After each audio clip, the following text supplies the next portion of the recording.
بدشگونی بہت سی تہذیبوں اور معاشروں میں مروج رہی ہے۔ سرکار علیہ الصلوۃ والسلام کے زمانے سے پہلے زمانہ جاہلیت میں یہ چیز مروج رہی ہے، اس کے بعد ہندوؤں میں بھی یہ چیز مروج رہی ہے۔ کسی بدشگونی اسے کہتے ہیں کسی جگہ یا شخص کو یا کسی دن کو منحوس سمجھنا، اسے بدشگونی کہتے ہیں۔ بسا اوقات جانوروں میں بدشگونی لیتے ہیں لوگ، جیسے کہتے ہیں جی الو یہ منحوس ہے، یہ بول دے تو کام نہیں کرنا چاہیے، بلی نے رستہ کاٹ دیا اب یہ کام نہیں کرنا چاہیے، یا بعض علاقوں میں بعض اشخاص کو منحوس سمجھا جاتا ہے کہ بعض لوگ کسی عورت کو منحوس سمجھتے ہیں، کسی قبیلے میں کسی علاقے میں تو پورا علاقہ پورا محلہ وہ پورے سوسائٹی اس عورت سے پہ نفرت کرتے ہیں، جی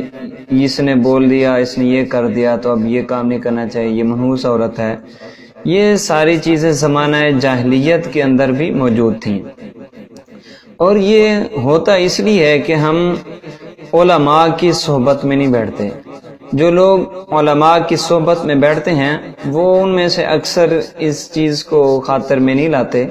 ان چیزوں میں نہیں پڑھتے، اور یہ ان کے نظریات اس طرح کی بدشگونی وغیرہ کے نہیں ہوتے۔ یہ جو جاہل پیروں کے پاس یا ملنگوں اور چرسیوں کے پاس جو لوگ بیٹھتے ہیں، اور جاہل پیر اس کو روایت دیتے ہیں اپنی دکانداری چمکانے کے لیے، یہ ان لوگوں کی گھڑی ہوئی چیزیں ہیں اور یہ اسے رواج دیتے ہیں وہ زمانہ جاہلیت والے۔ ہم جب شریعت بیضا کے مطابق اگر ہم چلیں اور اہل علم لوگوں کے پاس بیٹھیں تو ہمیں ان چیزوں سے نجات مل سکتی ہے، اور ہم اس متعدی مرض یا چھوت سے نجات حاصل کر سکتے ہیں۔ جیسے حضور علیہ الصلوۃ والسلام نے ارشاد فرمایا کہ متعدی مرض یا چھوت کوئی چیز نہیں ہے، اور اسی طرح فرمایا الو کا بولنا بھی کچھ نہیں ہے، اور اسی طرح سرکار نے فرمایا ستاروں کی کوئی تاثیر نہیں ہے، اور ان چیزوں کے متعلق سرکار نے واضح طور پر فرمایا کہ ان کی کوئی حیثیت نہیں ہے، ان سے کوئی چیز ایسی نہ لی جائے اور کوئی ایسی بدشگونی یا وہم اور وسوسہ دل میں نہ پیدا کیا جائے۔ اقبال نے کہا تھا یہ ستارے میری قسمت پر کیسے اثر انداز ہوں گے جو خود افلاک میں زار و زبو گھوم رہے ہیں۔ بعض اوقات ہاتھوں کی لکیروں پر کہا جاتا ہے جی اس میں ہاتھ میں یہ لکیریں نہیں ہیں، یہ نہیں ہیں تو یہ نہیں ہوگا، یہ نہیں ہوگا۔ یہ جو سڑک کے کنارے 10 روپے لے کر آپ کی قسمت کی حال بتا رہے ہوتے ہیں، ان کی اپنی قسمت کا یہ حالت ہوتی ہے کہ وہ خود سڑک کے کنارے بیٹھے ہوئے ہیں۔ 10 روپے لے کر قسمت کی لکیر ہاتھ دے کر قسمت کی لکیریں دے کر بتا رہے ہوتے ہیں۔ کسی نے کہا تھا کہ صاحب قسمت تو ان کی بھی ہوتی ہے جن کے ہاتھ ہی نہیں ہوتے، اور صحیح روایات سے یہ ثابت ہے کہ بچہ جب 120 دن کا اپنی ماں کے پیٹ میں شکم میں مادر رحم کے اندر جب 120 دن کا بچہ ہوتا ہے تو خالق کے کائنات اس وقت ہی بچے کا شقی یا سعید ہونا، یعنی اس کی جو قسمت ہے اچھی بری جو بھی اس نے زندگی میں جو کچھ ہونا ہوتا ہے وہ اس وقت لکھ دیا جاتا ہے۔ تو اس کے بعد پھر یہ کہنا کہ اس میں قسمت میں یہ ہے وہ ہے، ایسی کوئی بات نہیں۔ کسی دن کو، کسی چیز کو، جانور کو یا کسی مہینے کو منحوس وغیرہ سمجھ لینا ایسی کوئی بات نہیں ہے۔ واضح روایات سے یہ ثابت ہے 120 دن کا جب بچہ اپنے ماں کے پیٹ میں ہوتا ہے تو اس وقت سب کچھ یہ لکھ دیا جاتا ہے۔ اور اسی طرح سرکار نے فرمایا کہ سفر بھی کچھ نہیں ہے۔ یہ ماہ سفر المظفر چل رہا ہے، اس کے متعلق بھی کہا جاتا ہے جی اس کے اندر سفر نہیں کرنا چاہیے، اس میں شادی نہیں کرنی چاہیے، جی منحوس ہے، یہ ہو جاتا ہے، وہ شادی کریں کامیاب نہیں ہوگی، بچے نہیں ہوں گے، اس طرح کی چیزیں انسانوں کے ذہن کے اندر ڈالی جاتی ہیں، اور یہ وہی جاہل لوگ اور اپنی دکانداری چمکانے کے لیے سب کچھ کرتے ہیں۔ سرکار نے فرمایا ولا سفر، سفر کچھ نہیں ہے، اس کے اندر کوئی ایسی بلائیں یا کوئی ایسی بات نہیں ہے۔ اب دیکھیے اگر کچھ ایسا ہوتا تو کائنات کی سب سے بڑی شادی حضور علیہ الصلوۃ والسلام کی حضرت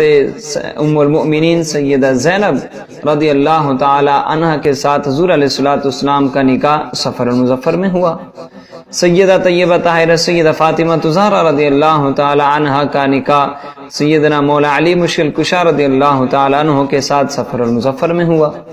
اب اگر نکاح کرنے سے کچھ ہوتا ہے تو اب بتائیے حضور علیہ الصلوۃ والسلام کی زندگی ازواج مطہرات کے ساتھ کس قدر عظیم شان گزری، کیا کچھ ہوا؟ اور اسی طرح سیدہ طیبہ طاہرہ سیدہ فاطمہ زہرا رضی اللہ تعالی عنہ کے ساتھ سیدنا مولا علی مشکل کشا کے معاملات کس قدر حسین و جمیل گزرے، کہ کچھ اثر ہوا سفر کا؟ ہرگز نہیں۔ اور اسی طرح کہتے ہیں جی بچے نہیں ہوتے تو مجھے بتائیے حسنین کریمین سے بھی زیادہ خوبصورت اور سیرت اور صورت کے لحاظ سے حسین اور اعلیٰ کردار کے مالک بھی کوئی شہزادے ہیں؟ اللہ رب العزت نے حسنین کریمین حضرت مولا علی مشکل کشا کو عطا کی، شادی سفر المظفر میں ہوئی، تو کیا کچھ ہوا؟ ایسی کوئی بات نہیں ہے۔ یہ جاہل پیر ملنگ اپنی دکانداری چمکانے کے لیے اس کو رواج دیتے ہیں تاکہ ہماری دکانداری چمکتی رہے، ایسی کوئی بات نہیں، بلکہ علماء تو صلحاء تو اس کو سفر الخیر یا سفر المظفر کہتے ہیں، یعنی سفر خیر کا مہینہ یا برکتوں والا مہینہ کے ساتھ اسے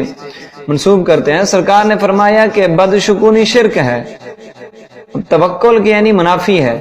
اب سرکار نے تو بدشگونی کو اس چیز کو کہ اس دن سے یہ ہو جاتا ہے، یہ عورت منحوس ہے، یہ بلی نے راستہ کاٹ لیا، یہ اس طرح کے معاملات، اس سے تو سرکار نے شرک سے تعبیر فرمایا کہ توکل کی یہ منافی ہے، کہ ایسا نہیں کرنا چاہیے، یہ توکل کے خلاف ہے چیز۔ اللہ رب العزت پر توکل کرنا چاہیے، اسی پہ بھروسہ ہے اور اسی نے خوشیاں اور غمیاں اسی نے دینی ہیں، اسی لیے ایسی کوئی بات نہیں ہے۔ سفر المظفر کے مہینے میں کوئی منحوس نہیں ہے، اس سے کوئی بدشگونی نہیں ہے، کچھ نہیں لینا چاہیے۔ یہ جو بدشگونی ہے یہ ہمارے دل کا وسوسہ ہوتا ہے، ایسی کوئی بات نہیں ہے۔ ماہ سفر المظفر میں ایسی کوئی بلائیں یہ کچھ نازل نہیں ہوتی، ہمیں اس سے اجتناب کرنا چاہیے۔ علماء صلحاء کے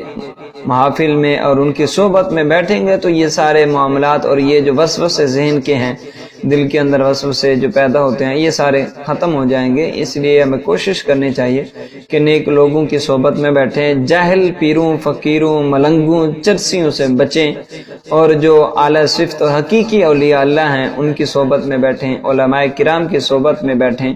تو یہ وسوسے دل کے اندر جو ہیں یہ سارے خالق کے کائنات ان سے ہمیں محفوظ رکھے گا، یہ سارے وسوسے وہ دور کر